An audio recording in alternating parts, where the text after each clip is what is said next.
Hi guys, and welcome to another The Legend 27 stream. Sorry it's been a while. I've been working a lot lately. I'm actually just coming off of a 36 hour, 38, 39 hour shift straight. I went into work yesterday at 4 a.m., got home today at 8 p.m. So,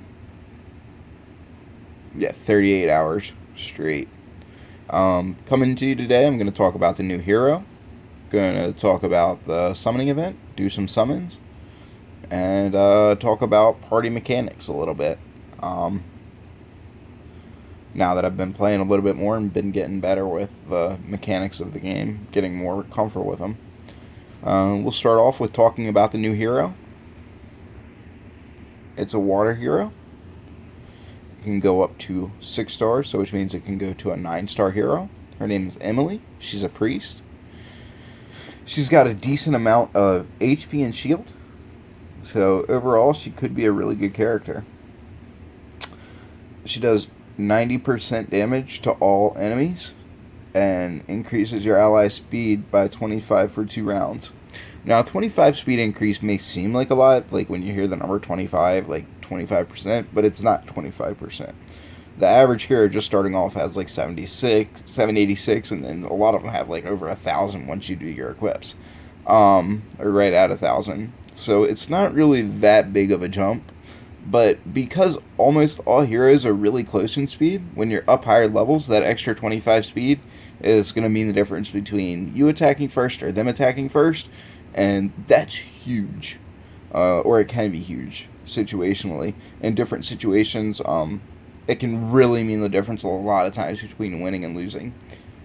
Her second one is increase her own speed by 30 and increase her own HP by 30%. Again, she's going to be a quick healer. She's going to be, get her in there, heal, heal, heal. It looks like she's going to be a really viable replacement for Ormus if you run a healer on your team. Or probably, I would say that she would be pretty close to Gurki. If you're running a healer, she would be a definite option. Normal attack attacks 3 random enemies, 70% damage apiece. Just add 70, 70, 70, 71, 40, 210% damage then. So she's doing 210% damage with her normal attack now, which is really good.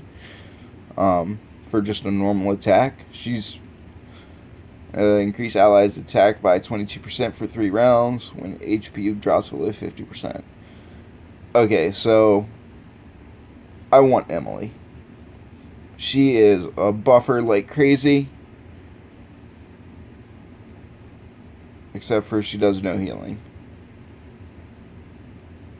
So the last priest quote that came out was a debuffer. This one's a buffer. So I don't know. It's a tough one. 22% attack, but you can't really use her as a tank. This is going to be one for the users, I think. With so many different combinations of teams you can have, I think she would be good in a tower team. I don't know how good she'll do in PvP, but as soon as I get her to 9 stars, I'll let you guys know. If I ever get her to 9 stars. So, overall, Emily, definitely a choice for any team. Probably a top 10 to top 15 hero. So, solid choice, especially if you're trying to make a rainbow team or an all-water team. You're going to want Emily.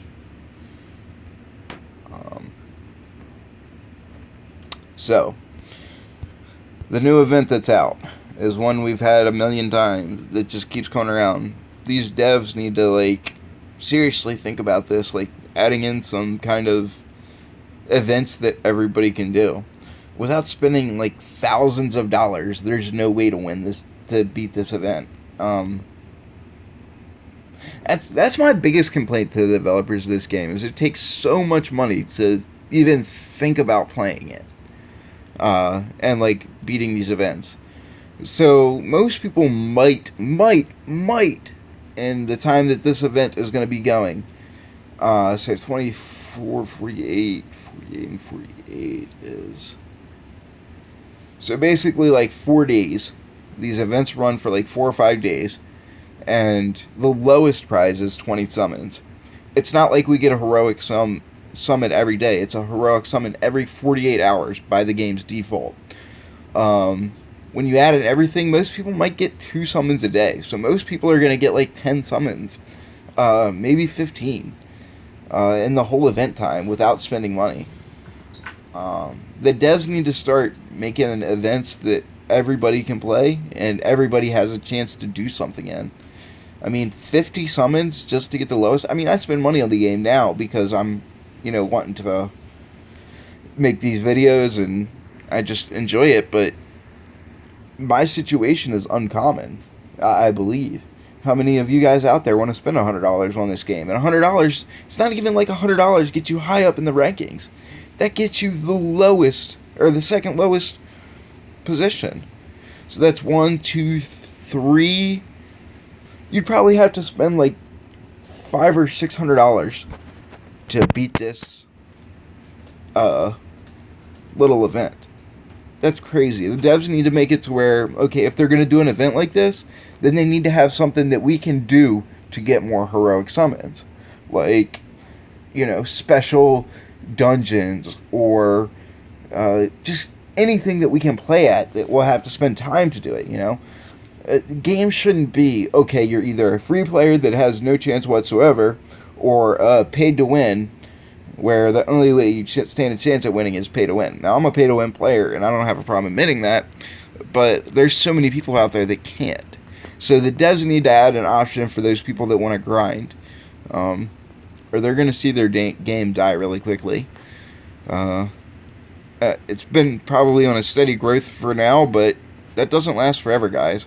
Every game has to give a chance for the lower people, and for the people that don't want to spend $1,000 a month on this game.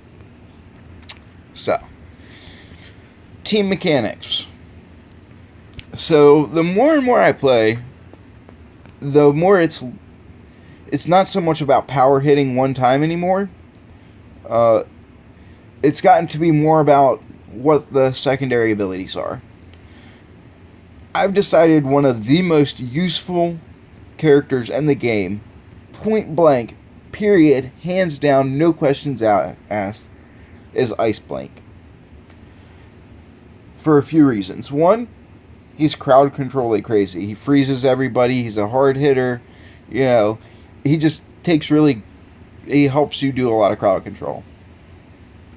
Two, one of the abilities that you probably don't think about very much on him is when attacked by an enemy, it reduces their attack by 18%, lasting 3 rounds. Now, everybody knows in most PvP matches, like at the higher level, you get 5-6 rounds. For probably 80 to 90% of matches, it's 5 or 6 rounds and it's over, because everybody hits really hard at the higher levels. So that 18% decrease is absolutely huge.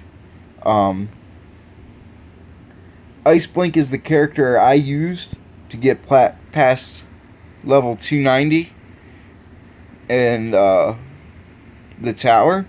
And because I used him as my tank, I just started randomly using him as my tank a week ago in the tower.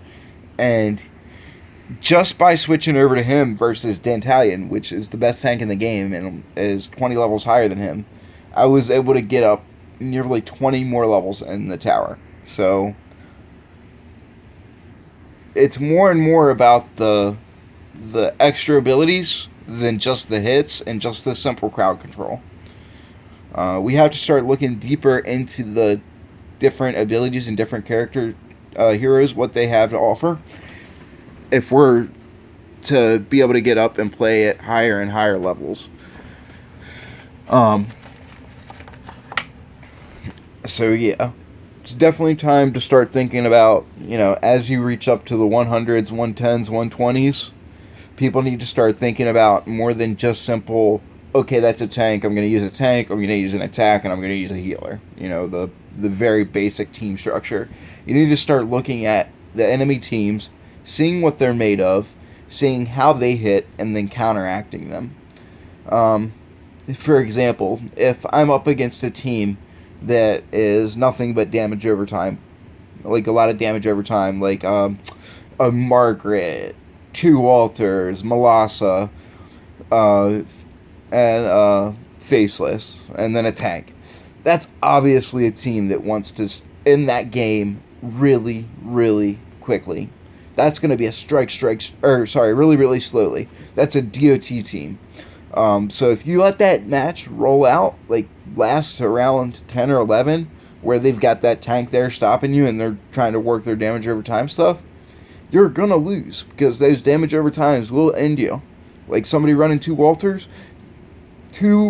running 2 level 200 Walters, if it gets to round 10, any team whatsoever is going to be wiped out. Probably by round 7, actually. Any team is going to be wiped out if they're running 2 Walters, which is a highly poisonous damage over time team. Walter has the added benefit of he strikes hard as well, but he doesn't strike nearly hard enough. So when you're going against a damage over time team, you want to try to, well, because I have a better DOT player, I'm going to go heads up on the DOT side, but most people would want to use a strike team, use, Karam, Aiden, Faceless, add in just crowd control on that side, just add in like an Ice Blink. And because they're so dependent on special abilities, make sure you have that Aiden there. Make sure you have that Demon Hunter there that stops them from using those special skills.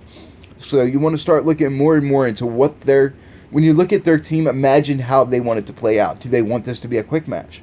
If they do what you can to slow them down using more crowd control, more freezers, more damage over time. If they want this to be a long drawn out match, if you can beat them in the long drawn out game, beat them in that. If not, go for those quick strikes. Look what you have to take out to be able to finish them off.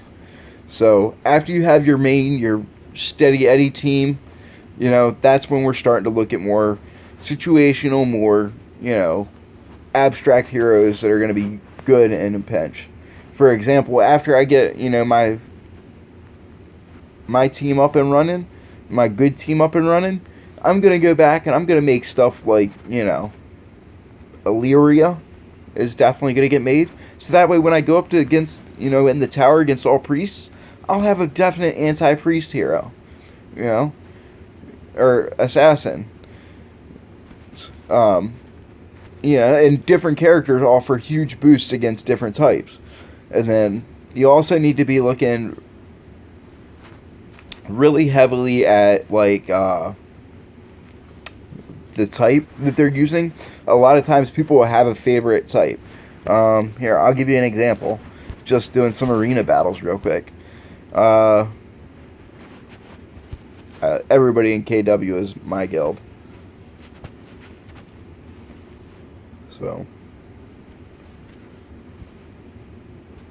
here's the team I normally run. This is just a basic,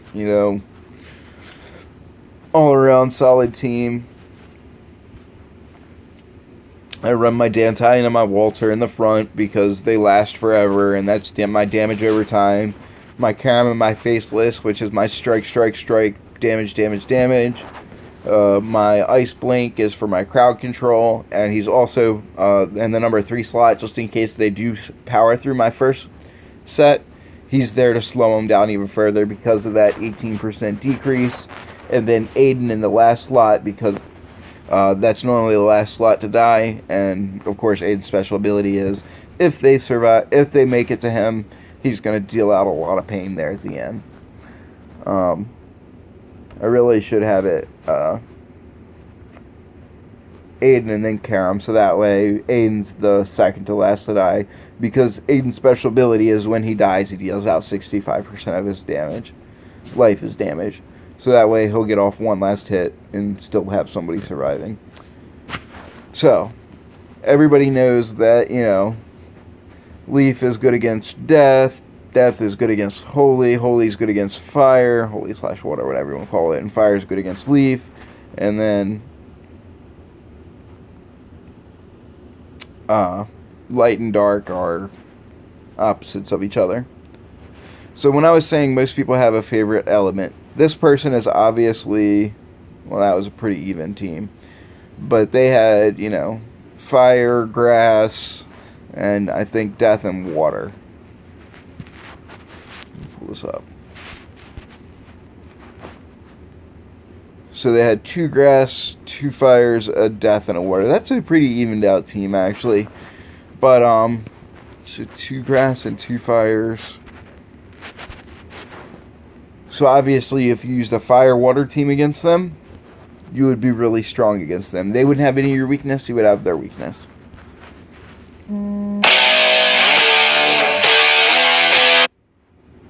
Sorry about that. Let's just look at some people's teams.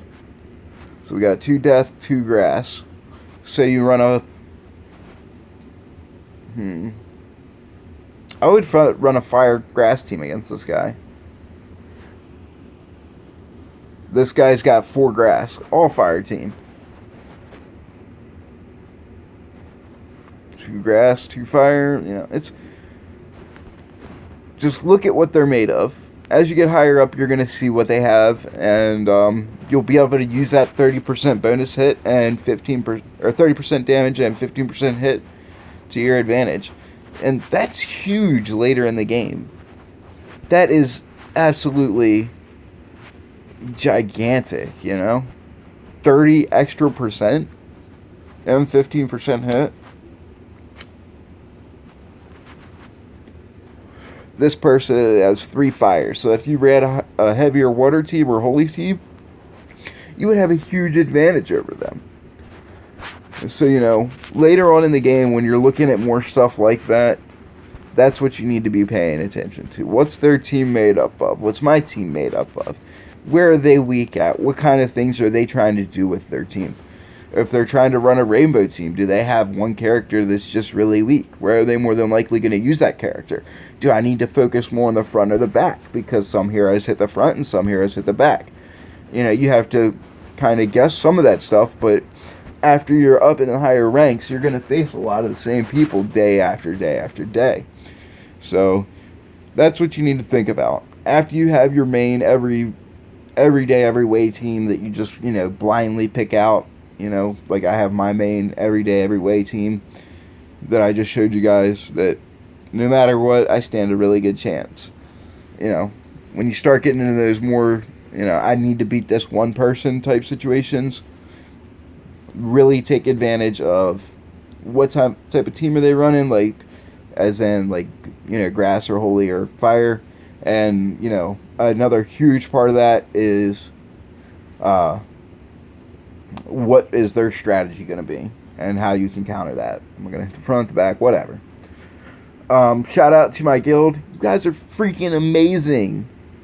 Nobody can freaking touch us. Are you kidding me? Top 14 slots on my server. We own the top 14 slots. My goal was to be the best, have the best group of people in this game, and we are well on our way. I told you in the beginning of starting this group that it was going to be nothing to get to the top of this server, and it was a little bit tougher than I thought, but we did it, guys. We're definitely the top of this server. Now it's time to go to the top of everything. Alright, let's finish it off with some summons. Here we go.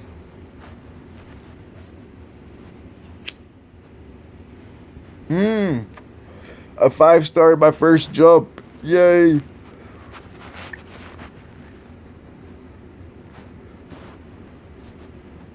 I almost never get... Oh, nice. Another 5-star. I like any 5 stars nowadays, guys, by the way. Just because they're so useful in doing what I do. Alright, we're out of those.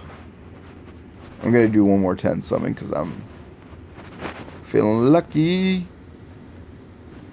Alright. Let's see what my automatic 5-star is.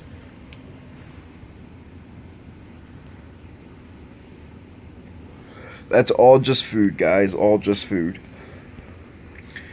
Now, I have 10 profit orbs. Now, if you'll notice, a lot of my stuff is you know, up there now. So really all I have left to make to level up for my everyday every team is my Holy.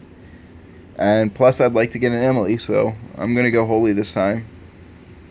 Or should I go Light and Dark? Because I have everything else is slowly coming except for Light and Dark. I'm going to go Light and Dark actually, guys, just because Light and Dark is the one thing that really is hard to get. Sweet, a 5-star right off the bat. I'll take that.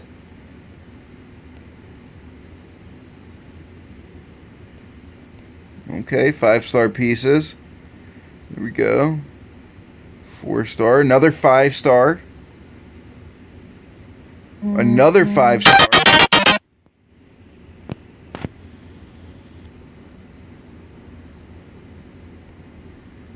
Even though those are garbage 5-stars, guys, the 4-star, they mean everything because they're how I level up my Gurky. Alright, let's go for my next 5-star was Honor Guard. Always a winner. Anytime it's 50 slot pieces, it means it's already a 5-star for you. So that means I'm going to be able to go 160 on. That's awesome. Because I'm waiting for a summon event, I'm now going to have enough to go to 160 on both my Asmodel and my... I should have enough to go 160 on my Asmodel and my, whatchamacallit, my Gurky.